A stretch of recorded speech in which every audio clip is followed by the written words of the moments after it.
I'm only asked to find the points of infection, and points meaning I have to find the y value. I'm only interested in the second derivative and the function itself. I'm not interested in anything else. I see immediately that this is never 0, so the domain is everything.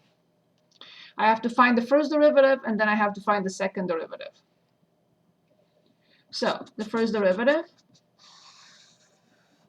the denominator has to be squared.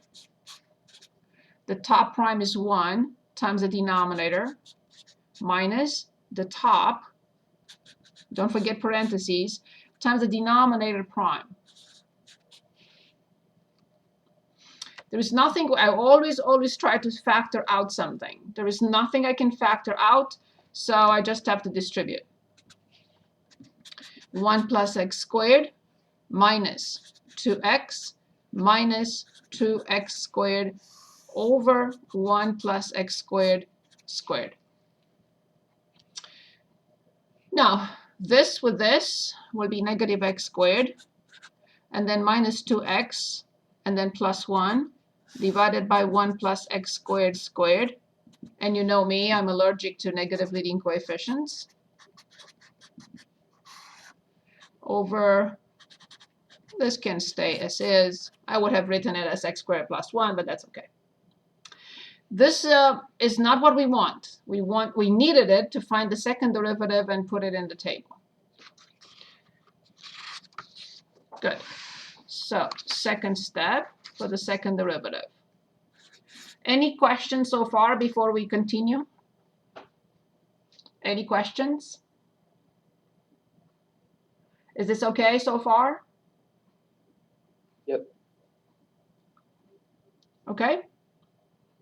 Good. So I don't think there is any problem here. I'm just checking again. Minus 2x plus 1. That's it.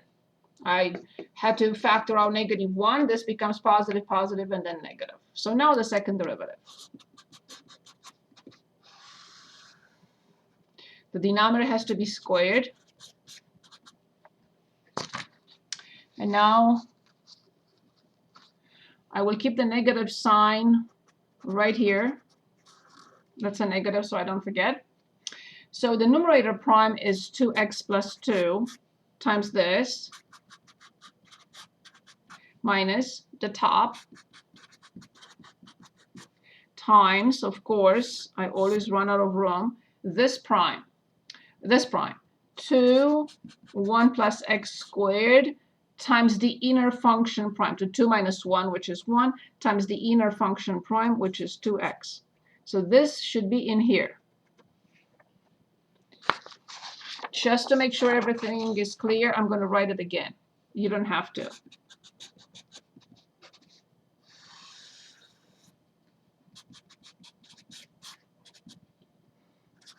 I'm going to try to write it smaller.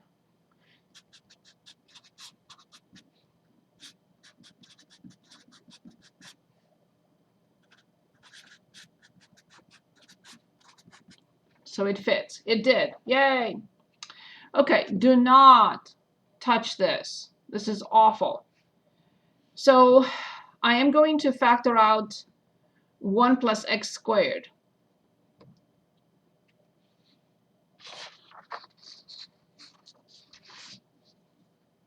Nobody knows why I wrote it 4 in there. So negative 2x plus 2, and then 1 plus x squared squared, of course, and then minus this times 2 times 1 plus x squared times 2x. So I'm going to factor out 1 plus x squared, minus still in front. The denominator is 1 plus x squared to the 4th. So one of this is out, so one is still left in. So I have to write 2x plus 2 times 1 plus x squared. Now this is out because it's in front, but I have a 2x times 2, which is 4x, multiplied by this. 4x times negative x squared, 4x times negative 2x,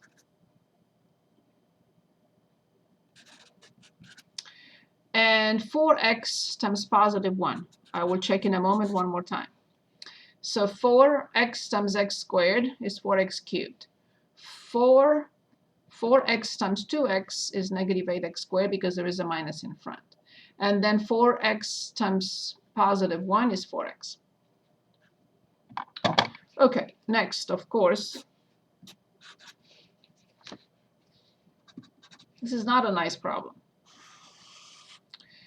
Okay, so then 2x times 1, 2x. Why did I want to write 2x squared? No reason. Please don't do that. Okay, so 2x times 1 is 2x. 2x times x squared is positive 2x to the third. 2 times 1 is 2, and 2 times this is this. Minus 4x cubed minus 8x squared and plus 4x.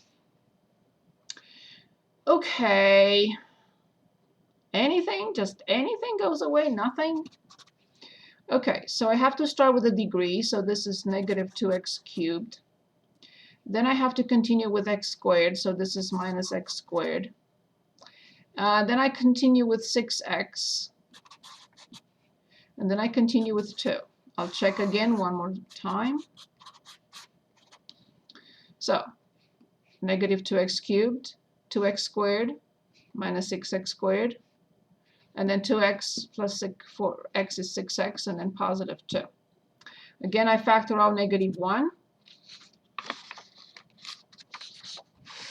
And let's see, and we'll cancel that negative in front.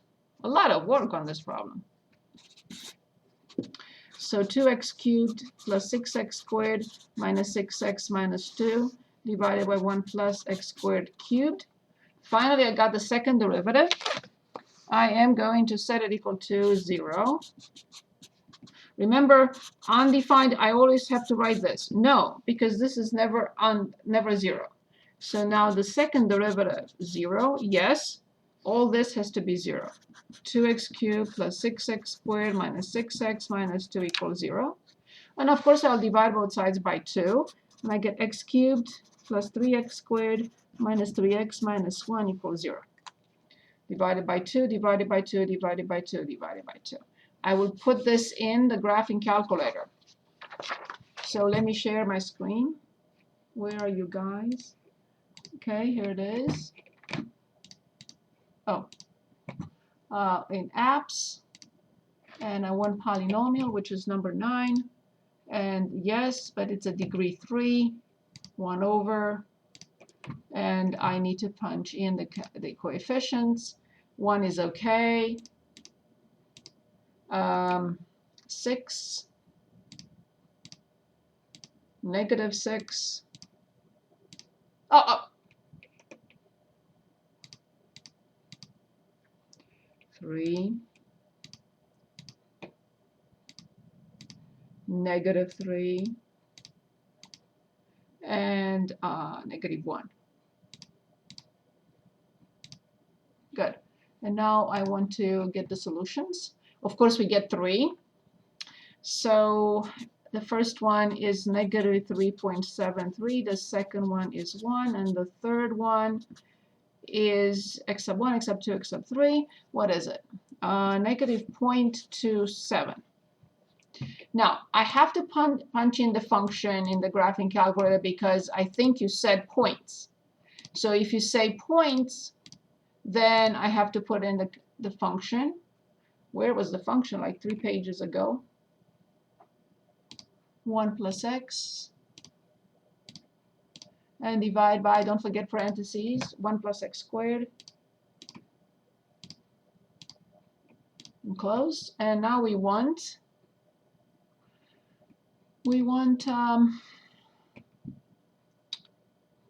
negative 3.73. We want 1. And we want negative 0.27. Okay, so I don't know if these are points of inflection, but I already determined that f of x1 is negative 0.18. f of x2 is 1 and f of x3 is 0.68. But I don't know what's happening here. I will in a minute. So in ascending order, negative 3.73, negative 0.18, 1, and I get 1, and negative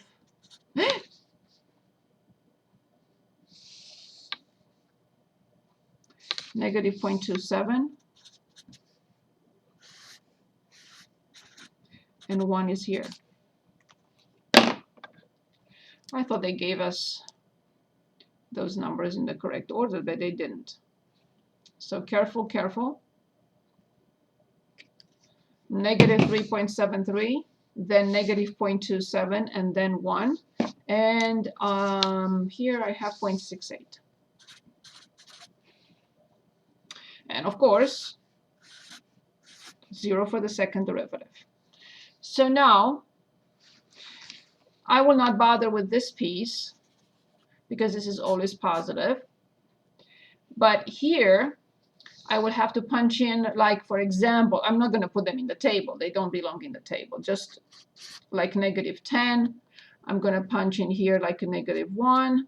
I'm going to punch in here 0, and here 10. To find the sign. If there is no sign change, these are not inflection points. So I have to find sign change for the second derivative. Let's suppose it's not the case, but let's suppose the second derivative is always positive. These are not points of inflection. It needs, like for the first derivative, it needs to change sign. Okay, so I will make it easy and put this in the graphing calculator. And then punch in these numbers that I just said, negative 10, negative 1, 0, and 10. 0 is very easy. I don't need to do anything. So 0, I know right here is negative. So I'm only going to punch in negative 10, negative 1, and 10. But I need to put in the function. What function? Just the numerator. I don't care for anything else. So the numerator was 2x cubed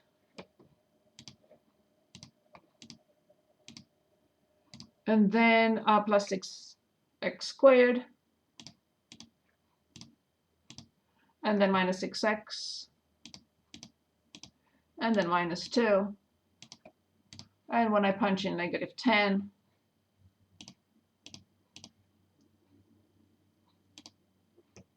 when I punch in negative 1, and then I punch in 10.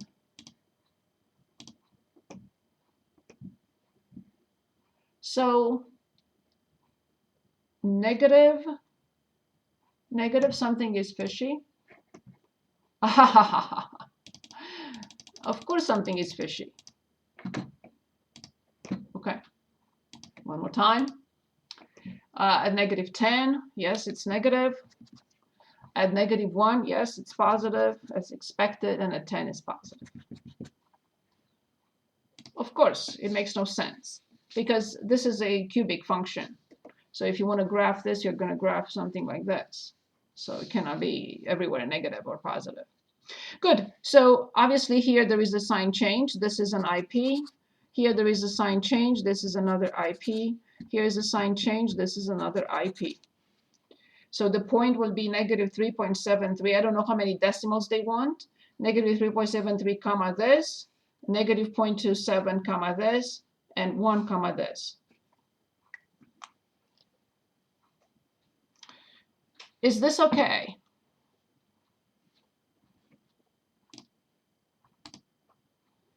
Do we feel better about this problem? Yep. Good. I don't know. I did not copy. I should have asked you how many decimal digits they wanted.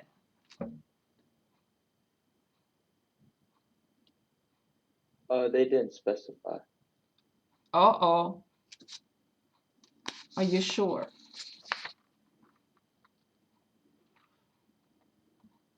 Because if they don't specify, they may expect whole numbers. And that's not what we got. Do you want me to open the problem and look at it? I believe it was like a radical number, like -2 minus the square root of 3. I'm not sure, but with a cube root, I mean with the cubic function?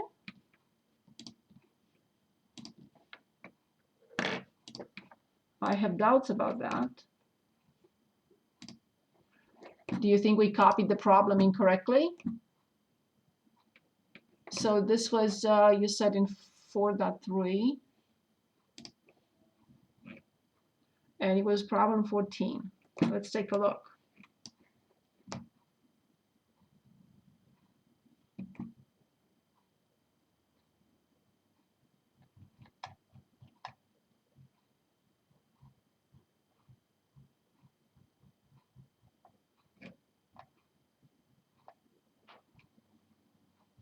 (11, 12, 13, 14).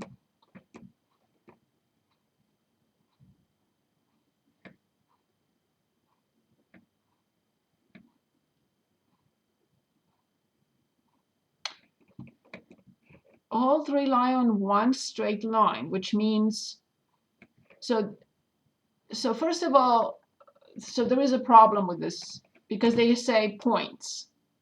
When you say points, you have to write x comma y, but now here they only want x. Fine. So in other words, they're telling us, okay, all three lie on the same straight line. Fine. Enter your answers from smallest to largest.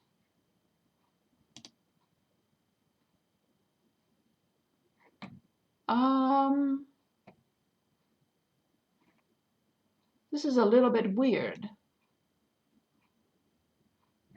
because we did not get whole numbers.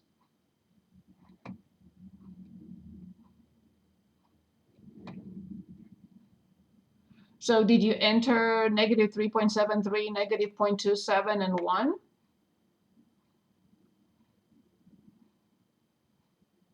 I entered -2, negative square root 3, and it seemed to accept it. But how did you solve the cubic equation?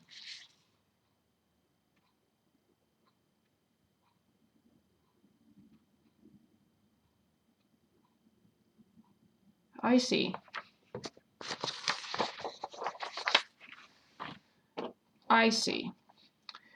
So this is factorable by grouping into x minus 1, x squared plus x plus 1, and here I can factor out positive 3x and get x minus 1. But then it means that I entered incorrectly something in my, I'll do it again. So we have x minus 1, and then we have x squared plus 4x plus 1. No, everything is correct. So so if they want exact, then we have to use the corrective formula. So we can, if they want exact numbers, then we cannot use the poly feature in the calculator. So x equals 1, but then from here, I have -4 plus or minus the square root of 16 minus 4ac divided by 2a. So this is the square root of 12. So that's why when they don't say, they don't tell us decimal digits, then we know we have to come up with, so the square root of 12, so it will be 2 times the square, 2 the square root of 3 divided by 2. So then when we simplify this, we get -2 plus or minus the square root of 3. So then the correct order would be -2 minus the square root of 3.